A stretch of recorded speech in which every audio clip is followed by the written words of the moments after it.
Ladies and gentlemen, last week was a tough week for our country. It was a tough week for our state, and I'm not just talking about the coronavirus. Remember back when that was the thing we were worried about, to wear a mask or not to wear a mask? Which, by the way, it doesn't seem like people just all of a sudden just don't care that much about wearing masks. A lot of these protests, I don't see a lot of people. Some are. I don't see a lot of them wearing masks. Anyway, we have definitely shifted gears, and we're trying to have a debate about law enforcement abuses, which, frankly, I think is a debate we need to have. I have long been very skeptical of law enforcement authority. I respect the cops. I think they're necessary. Man, they have a tough job to do. I don't envy them that job.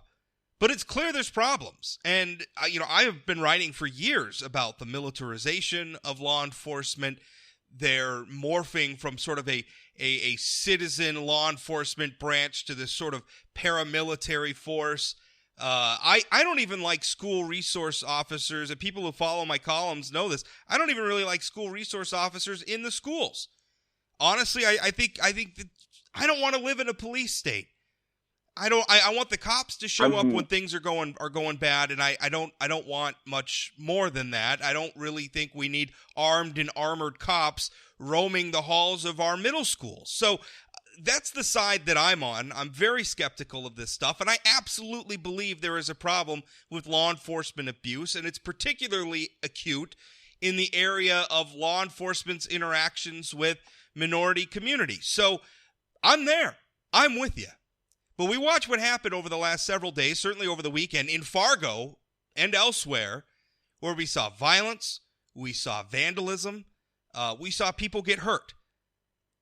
And I'm struggling to understand it. Anyway, someone here to talk with me is my fellow forum columnist, Raheem Williams, Raheem Rocky Williams, who was he lives in Fargo. You were telling me, Rocky, that you saw you were down among the protests. I mean, you saw this happening right in front of your face. You witnessed it firsthand. All right. Tell us. So, Rob, yeah, let's thanks go ahead. for having me on. Absolutely. I want to be very clear. I'm not really the type of person to get involved in protests of any political bent, because they always can get a little rowdy.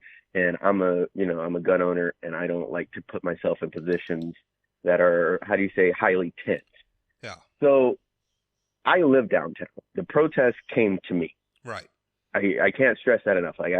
There's a lot of people out. From what I could see, there was basically a few groups.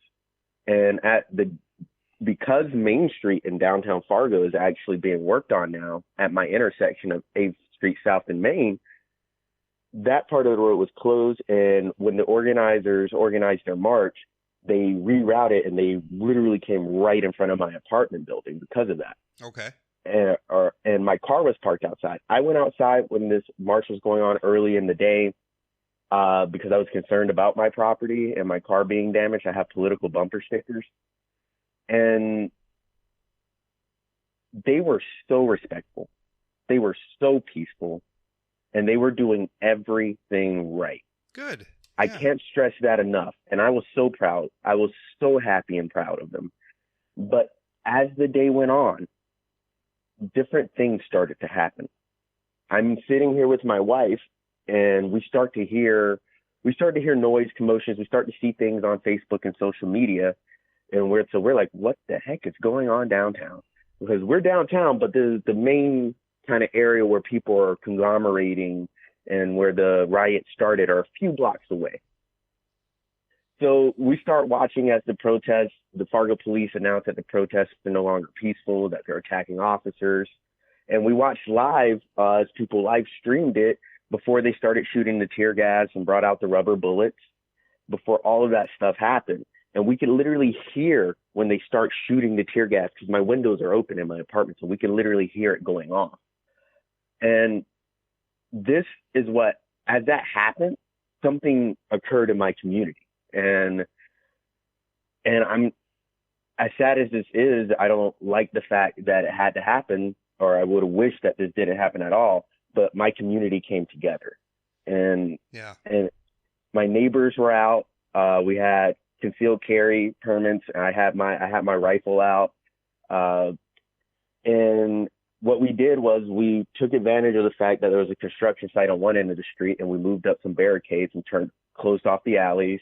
We got somebody on the roof, and we established lines of communication. So as the night progressed, my core concern and why we did this is because the protest kind of started at Island Park, which is like a hop and a skip away from our building.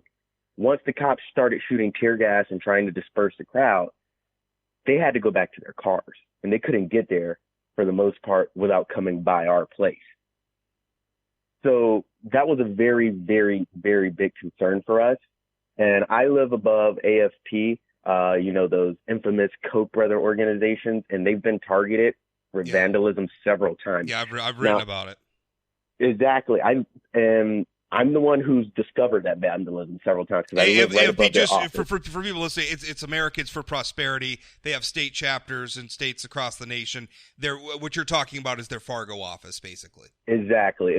And my concern was somebody would target that office, and we would all become victims because there's people living up there. We have families above this office. So basically, as the night wore on, I will be honest, a lot of people were very respectful, and they understood exactly what we were doing. So they just left us alone, and they got to where they were going. The residents and business owners started to show up as well. And the business owners came in and they protected their property. They also assisted in the efforts of basically securing our entire block, which I'm very, very thankful they were there because there were characters lurking. We've seen people with their faces completely wrapped. And these aren't just face masks. I'm talking about they got their foreheads wrapped. You can't even see their eye colors their hair colors.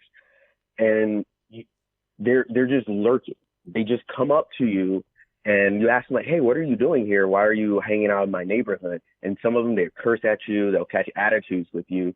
And obviously I'm not going to hurt nobody for being mean to me. That's not right. But that was like the audacity we would deal with. And several times, while we were posted, we would see cars with absolutely no license plates. The most bizarre thing I've ever experienced in my life. And they will slow down on our intersection, come to a complete stop, and floor it on a city road. Almost twice, there was almost like very horrific crashes that were narrowly avoided. Like the recklessness that was going on. And so you had these strange characters. I seen a man what had to be the dumbest criminal to ever have been born, in all white of all colors, trying to break into cars. So our night was spent literally chasing people away from our blocks. For the most part, when because we had some people on the roofs, we knew what direction they would be coming from. And we would just turn the corner and they see us with the guns and they just run or they'll just walk in the other direction. So just seeing us there was a huge deterrent. Sure. And seeing that we were armed and serious. So it was a very unnerving experience because when I tell you there were people with dirt bikes just roaming around in circles, doing God knows what. I don't understand what they were doing. They all had like, it's like something out of a movie. It's like something out of a dystopian movie, right? Where you see just dirt bike thugs just cruising around. If you've seen The Purge, it does look like the opening scenes of it. It was night. Yeah. It was everybody was like trying to, and out of the people, but I would say around at least 10 o'clock at the latest, there were no peaceful protesters. Like those people had gone home. They had probably been home for hours now. So at that point, you had two groups. You had concerned citizens, and then you had, or a few groups, my bad. You had concerned citizens like myself, and that were guarding their property. You had Fargo police. We had our police presence like increase exponentially, and then you also had the criminals. And the second most annoying, obviously the criminals are the worst. The second most annoying were the disaster tourists. There were people who were coming outside just to basically watch and witness something terrible happen, hoping to see something bad. Rubbernecking, and those people were also extraordinarily annoying to deal with. Yeah. They generally kept it moving, but they were just wanting to be a part of the problem as the city devolved into chaos. And that made everybody's job more difficult. It made it very hard for us to secure our neighborhood. It made it hard for the cops to do their job. It's just hard to think of it happening in Fargo, too. I mean, exactly. I don't live in Fargo, but I come to Fargo pretty regularly. like Fargo. I think, particularly, obviously when I come, I like to go to the downtown area, the restaurants. I mean, it's a cool scene. And I have never once not felt safe in Fargo. Right. Exactly. And it's just weird to think there's a certain amount of it is you just, it's hard. I get dopey about this. It's hard for me to describe how much I love North Dakota. I just do. My family has deep roots here. I love this place. And it's one thing to watch these, and I obviously have feelings about when I see these terrible things happen in other parts of the country, other parts of the world, but something when it happens in your home. And Fargo, it's part of North Dakota. I mean, North Dakota is kind of just a medium-sized city in the shape of a state, right? So, Fargo's my home too, as far as I'm concerned. And it's hard to see it happening there. It just is. And it evokes a lot of emotions that I maybe don't feel when it's happening somewhere else. So I agree with you 100%, but I'll be honest, I'm not originally from Fargo. I'm originally from Florida. Sure, yeah. And I travel this country a lot. I just got back from vacation with my wife. And to be honest with you, I'm just really, really sad for our country. This hurts me. It hurts me to see this happening to our minority communities. It hurts me to see this turned into something political. This should have never have been political. It's absolutely heartbreaking. It is. And one of the things that I just don't understand, and I really try to be calm. There's an interaction I had with a young man. He came out, and it's like I can see he came out from an apartment building or some apartment area further down my road, and this is out a little outside of the downtown area. I'm right where downtown turns into the Hawthorne neighborhood, so I'm barely in downtown Fargo, but I was definitely close enough to be wrapped into it. But nonetheless, a young man and a young woman, or what I assumed to be young, I couldn't make them out that well, fairly large man, he comes down the street dressed in dark clothes, fully like a hoodie, can't see anything basically. He has a huge face mask on. He has on rubber cleaning gloves. I'm not making this up, rubber cleaning gloves. And he comes down my street. I'm like, "Excuse me, sir, what are you doing here?" And his response was, "Don't worry about it." I was like, "Excuse me, if I was dressed exactly as you were outside of your window, would you be worried about it?" At this time of night with everything in that context, yeah. It's like knowing exactly what's going on. It's like, "Are you serious? What do you mean don't worry about it?" Right. And he's saying this to me like I'm not holding a freaking a black assault rifle in my arms. Like, I was like, "Are you serious right now? Like, why are you even trying to instigate something? Why do you want to be a part of this?" And I'm like, life is precious. It's a beautiful thing. Freedom is precious. It's like people were coming out, and it broke my heart, especially to see young black men engaging in this, because I was like, you guys are just destined to get criminal records and wrapped up in the system. It's like, how this works. You've been warned about it. Why are you out here? This is obviously an audio medium. For those of you who don't know, Raheem's a black man. I'm a white dude, if that matters. I usually don't like talking about, because I don't think it matters. I mean, I don't. It wasn't black people. I'm just letting you know my perspective as a black man. Right. That broke my heart, because I'm trying to tell these young people to go home. I'm like, it's not safe here. Like, you're just going to get in trouble. And that's important. I mean, you being a black man is a part of who you are, and it's an important part of who you are. I think of you as my friend Raheem, who happens to be a black man. I'm your friend Rob, who happens to be a Scandinavian man. Right? Like, this is just it's part of it's part of who we are, and we're all trying to have these conversations. We turned away plenty of suspicious looking white characters that were dressed as well. Well, I wanted to ask you about that, because you made turned away a lot of people that were in face masks of unknown races, because they were wrapped so tight. Sometimes we couldn't tell what race they were. Yeah, well, I mean, anybody who's out there, I don't care who they are or what their motivations are. If you're out causing trouble, knock it off. Go home. Or maybe you need to get arrested because you're being an idiot. But it's an interesting thing, because you mentioned, I mean, obviously there were a lot of white participants. I have heard, certainly elsewhere, and we even heard this in Fargo. They didn't mention race specifically, but I know some of Fargo City's leaders were saying, these were outside agitators. I don't know. If you look at who Fargo PD arrested, most of them were local, but I don't know. It wouldn't surprise me if there were some organizers who came in from outside, but I don't know. I don't have the evidence. I want to be very, as far as like the troublemakers. Okay. Sure. So what I saw was, you kind of had the punk teenager, like, punk teenagers that just want to be a part of the mayhem. We were all young and stupid once. So like they were generally more harmless than most in terms of, some of them didn't even hide their faces. Some of them were just basically, I guess, doing the equivalent of knocking over mailboxes, like very petty stuff. And they were easy to chase off because they're teenagers. They scare easy. Do you feel, because I wanted to ask this because in other places people are saying, well, it was right-wing agitators or it was white supremacists or they who rented came in. vehicles. I can't tell because we turned around people with Texas plates.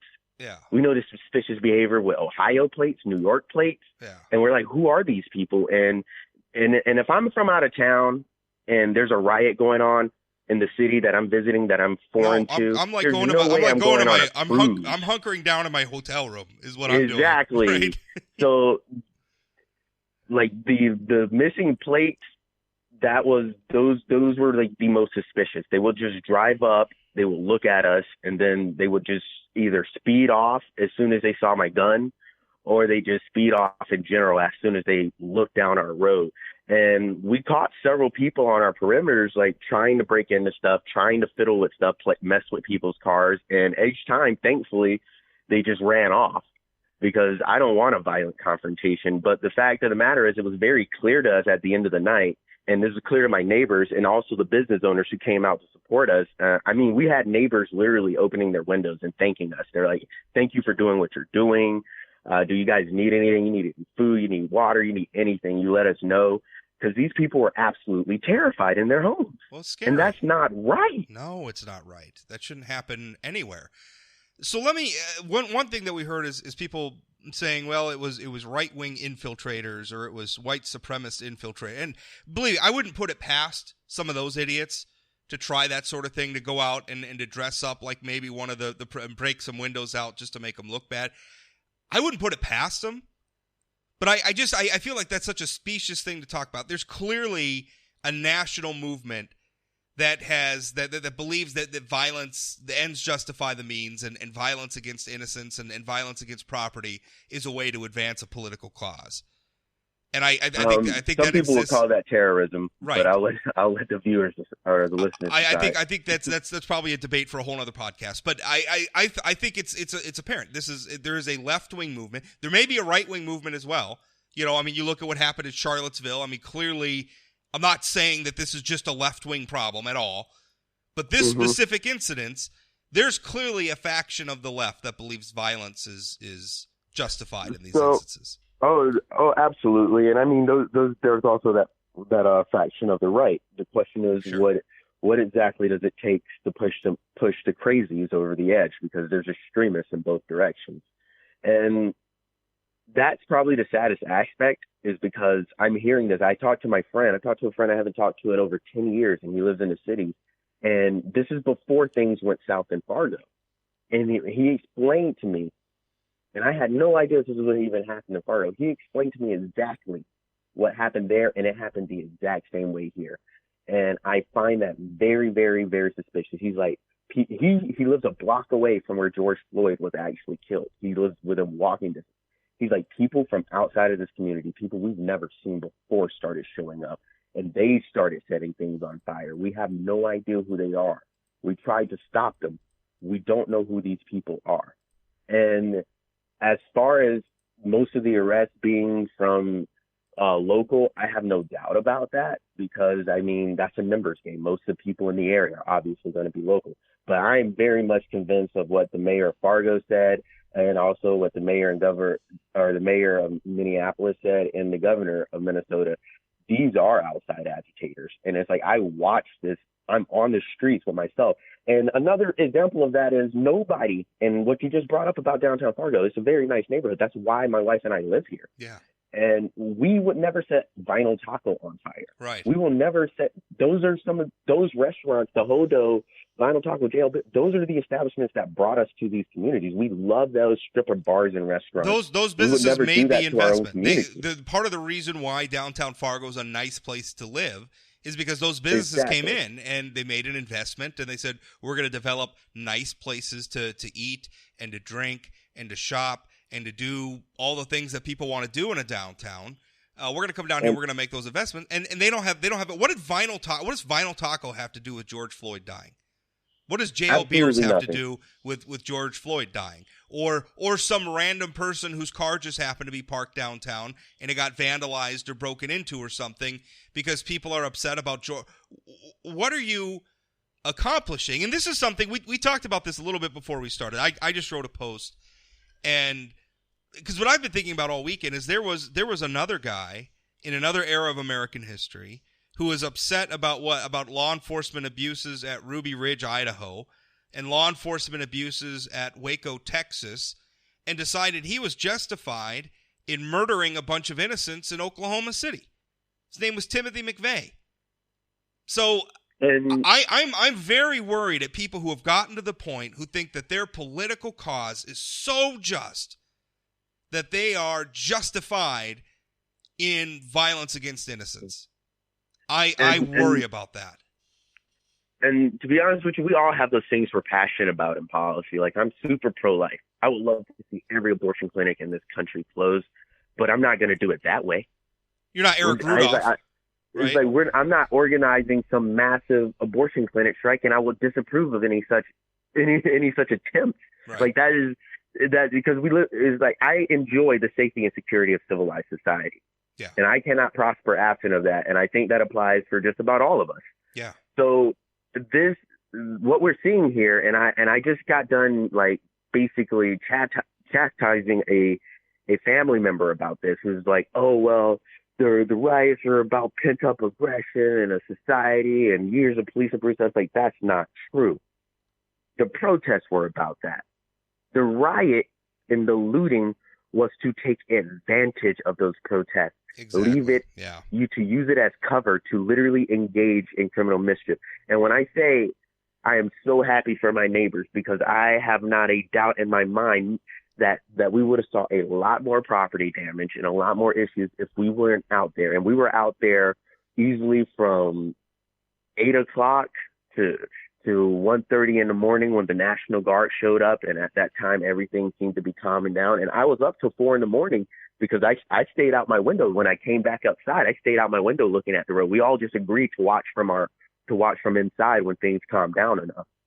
So I will tell you, I never thought in my life I would actually have to act as a sentry in my own community to stop this. But my message to your viewers is, when you hear these local leaders say, hey, this wasn't our community, these people came in, I don't know where they came from. Maybe they came from the suburbs. Maybe they came from, I don't know. I don't know if they were, I can't say none of them were white supremacists. I can't say that. I don't know, because they were so hidden.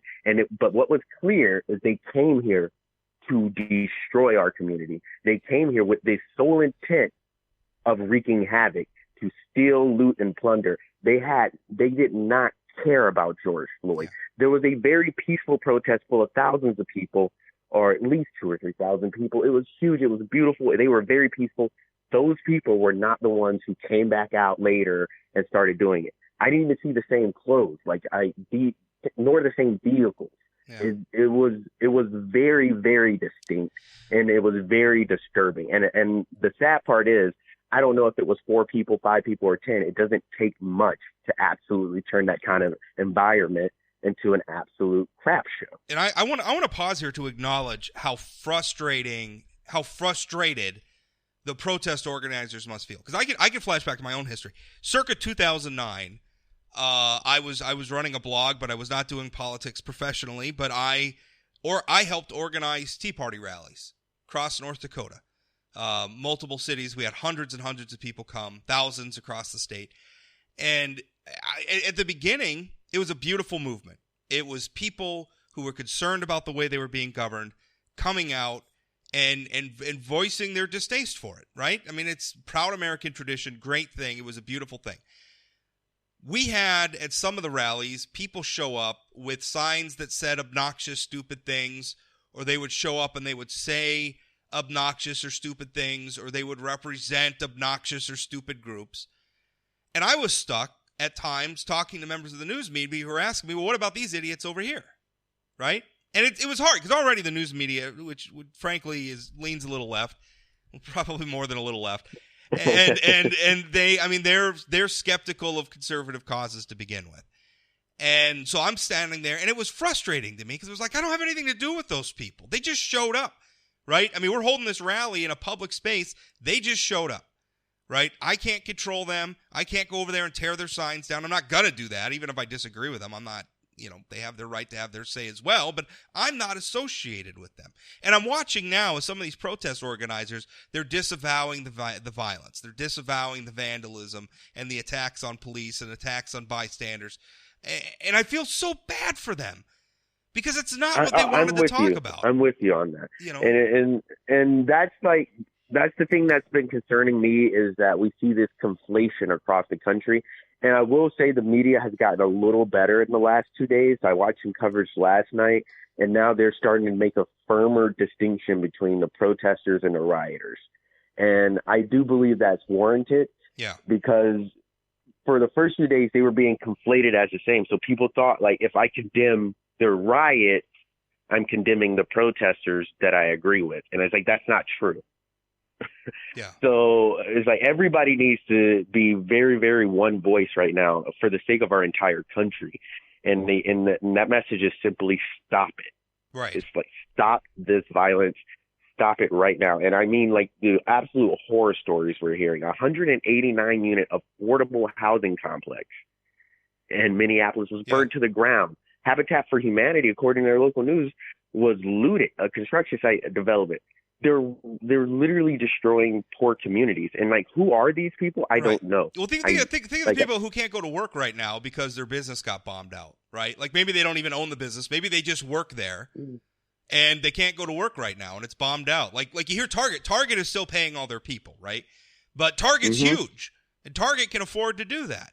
If you're Bob's Bodega in Nashville or something, I'm making up a business there, but if you're just a small business, maybe you can't afford to pay your workers while your business is bombed out and you're trying to put things back. Maybe you can't even afford to reopen.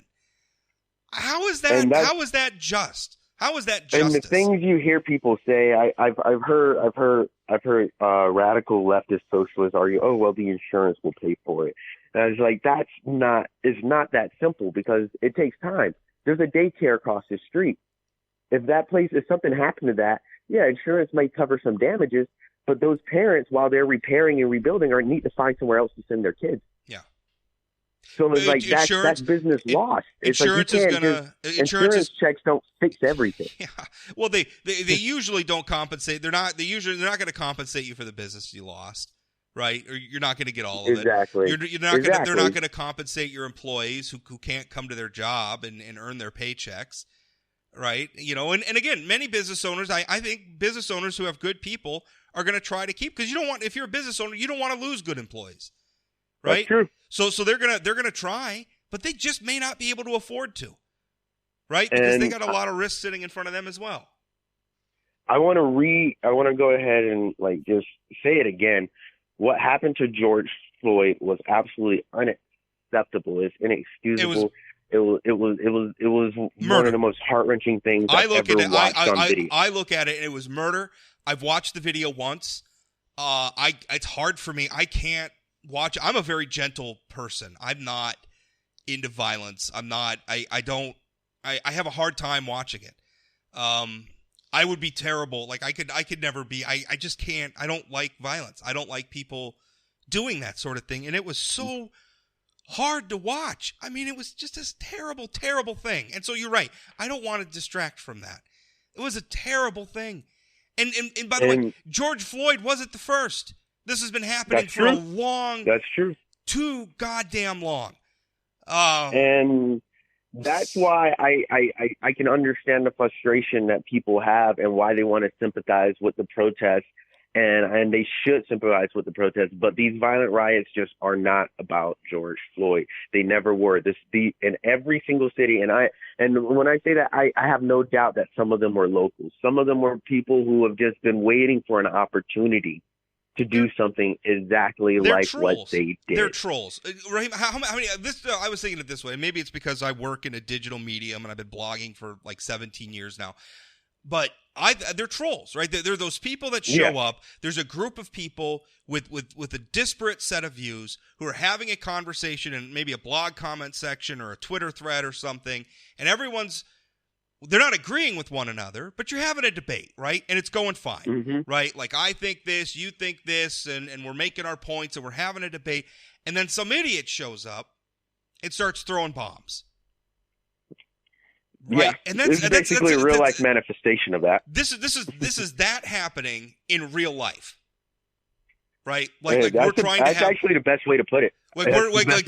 We're trying to have a debate where we have law enforcement and obviously they have a tough job to do, and there's certain realities about their job. I mean, look, there were just 2 Grand Forks police officers who were killed by a black man in Grand Forks, just flat out shot. And then you have George Floyd in Minneapolis. I mean, 2 sides of the coin, right? So we're trying to have that debate, and people of goodwill are trying to have that point and trying to acknowledge the things on the other side. We're trying to do it. It's hard. It is really hard, but we're trying to do it. And then we have idiots show up and start literally throwing bombs. And that's so upsetting. And the thing about the riots that have upset me more, and this is kind of being lost in the dialogue, is that people have died at the riots now. Yeah. People are dying in these riots. And oddly enough, nobody cares about them. Are there lives? I can't even. We all know George Floyd's name. I can't tell you anybody's name who died in these riots, but right. I can show you. George Floyd's life was important. George Floyd's life mattered, but so do these other people. Exactly, and the thing that I'm seeing, or I hear, and I'm reading on the internet to justify the protest. And there's so many false equivalents. There's memes saying, oh, well, some people care more about property than the lives of other people, which I think is hilarious or not hilarious, but ironic, because people are dying in the riots. So it's like, how can you defend the riots like that? And so what I see is the effective fallacy. People are like, oh, well, because some people are upset, this is okay. And it's like, that's not true. I'm not allowed to do whatever I want. If you're out chucking cinder blocks or bricks or rocks or throwing Molotov cocktails or setting fire and putting other people in risk of physical harm, you cannot say that you care about lives. Exactly. And that's my point. Just hearing the effective fallacy is just so annoying. And then there's the take action fallacy. And I think the take action fallacy is probably one of the bigger ones. You see these memes, it's like, oh, well, we tried peaceful protest. It didn't work. We've tried this and that. And I even seen some Colin Kaepernick false equivalencies. And I think that's a weird thing, because I'm not convinced Colin Kaepernick's protest didn't work. He definitely won. He got a lot of money out of it. And not only that, the NFL has been making very real moves to get better with its racial stances, and they've invested literally over $100 million to do that. So I think it's a little bit dubious to say peaceful protests don't work. That's not true. It's slow, though. And even if so, it's slow. There's still the action fallacy. It's like, is what we're doing better than doing nothing? And then when I'm seeing young black men killed in these riots, in addition, I can't see how that honored George Floyd's life. That is not a better outcome. And I don't believe nothing should be done. These cops should go to jail. But the idea that we should riot, or there should be riots preemptively before we even know how this story ends, is absolute ludicrous. The thing is change has to happen slow. If it happens quickly, people aren't going to accept it. Or people are going to resent it, right? Like, if it just happens in a flash in a pan and you have a violent protest and then things shift quickly, people aren't going to accept it. Here's the thing is about politics is that when the debate's over, we still got to look at each other in the grocery store, right? I still got to live next door to you. Not literally. I don't live next door to Raheem. Although that wouldn't be bad. We could be neighbors. Have BBQs on Friday nights or something. I don't know. But you know what I mean. Like, we still have to live in these communities together, right? Like the white population not just going to go away. I think so. I hear some of these extremists. I think they'd like that, but we're not just going to go away. The minority community's not just going to go away. We still got to live together, so we've got to figure this out, and that's going to be slow. Absolutely right. You're absolutely right. I'm not a big fan. I actually despise with a passion racial tribalism. Yeah. I despise it with a burning passion. I have black nationalists or black identity folks that try to wrap me into that, and they get so mad when I don't buy it. And to me, they just sound like Klansmen, but they're black. So I hate that because it's so toxic. And I'm even ashamed of myself because I posted something that with a racially charged headline. I didn't notice the mention of race at first when I posted it, but nonetheless, we're getting into this petty debate on like who's doing this, white people or black people. It's like it doesn't even matter at this point. Stop. People are doing it. I don't know. I don't know what's motive. Yeah, it's like the fact that it's being done at all is the problem. I don't even. It doesn't even matter what color they are. Getting back to the troll metaphor, I don't even think a lot of them even have an ideology. I think it's the Batman thing, right? Some people just want to watch the world burn. I think that's just all it is. It's just they have some cover to go out and behave in a way that they couldn't normally. That they couldn't just unilaterally go out and behave this way. But hey, if there's a lot of angry people around, well, then maybe I could go out and break some windows and sort of do that. And like I told you, I intercepted them. I found people, and I came across them. They were coming through our neighborhood. And like this is like it's suspicious because of how like I told you, we're right on the edge of downtown where it turns into Hawthorne. You're coming out of Hawthorne. I'm assuming they parked somewhere back there. They don't live in Hawthorne, that's for sure. I know that. I know this community too well. And they park back there, and they're literally walking into downtown as the riots are happening. This is at night, as the cops are like everywhere. As there's like it's like the city's in a pure point of chaos, and they're getting out like in these fully dressed in dark clothes, fully concealed, and they're walking into this. I was watching MSNBC last night. I watch that sometimes. I like to know what they're saying. Sure. And they got the reporters out here. There was a moment they just told the truth. He was like, there are some people out here just starting trouble. I just seen people dressed all black, covered up, and they have metal softball bats, and this clearly not softball practice going on out here at night. And it's like that's the type of stuff we're dealing with in our cities. And there's no easy answer to that, but the first thing we got to do is become unified in absolutely condemning it. Yeah, I agree. Well, Raheem, thank you for your time. Thank you for sharing your experiences. And I guess we're all going to have to, the people of goodwill on both sides of this issue, all sides of this issue, are going to have to try to carry forward despite the attempts of the idiots to derail us and make us hate each other. Because it's okay to disagree with one another. Yeah, thanks for coming on. And it's okay to disagree with one another. And it's okay to not like what someone else has to say. It's just not okay to hate them. And it's never okay to hurt innocents. It just isn't. And I don't agree with any of this violence, but it is very disturbing to see how freely innocent third parties are being targeted. And I don't know if it's right wing, left wing, CNN headquarters, they got vandalized. The AFL-CIO, one of the largest labor unions, I watched on live TV as they ripped apart their places. So it's like you can argue maybe it was right wingers, maybe it was left wingers. I, at this point, do not care. No one, and I mean no one, should be afraid in their own homes. Nobody should be looking out of their windows wondering, are these people going to burn me out of my home and make me homeless? No business, no individual should have to feel unsafe in our society. It's wrong, and anybody who says this is about George Floyd's death right now is like perpetuating an extreme intellectual. I wish it was. I wish we were still on that debate, that it was about George Floyd and what happened to him and what has happened to other people at the hands of law enforcement, and we were having that debate. I wish that's where we still were. Unfortunately, we're not, and we all know who to blame for that. Raheem, thank you for your time. I appreciate it.